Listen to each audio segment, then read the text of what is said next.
SSC examination certificate माने आमर matric सर्टिफिकेटटा समस्ते ओरिजिनल नहीं जीवे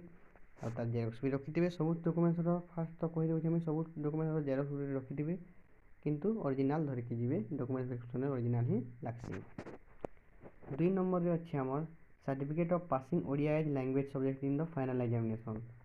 जेने क्लास 7 रही तो क्लास 7 आम ओडिया एग्जामिनेशन पास कर ओडिया के सब्जेक्ट नहीं करी किंतु से तो सर्टिफिकेट नहीं थे क्लास 7 रो तो आम पाखे थी मैट्रिक क्लास जिन मैंने एचएससी अंडर रे एग्जाम देसन से पाखे तो मैट्रिक अच्छी आम ओडिया ही पढ़सूँ एमएल पढ़सूँ सब्जेक्ट हिसाब तो से सर्टिफिकेट आम पाखे थी तो से सर्टिफिकेटटा से माने धरिकी जीवे। नेक्स्ट आम certificate of registration in Odisha nursing and midwifery माने जिन भाई मैंने एप्लाय कर तो नर्सिंग कोर्स ही कर पाखे सर्टिफिकेट ऑलरेडी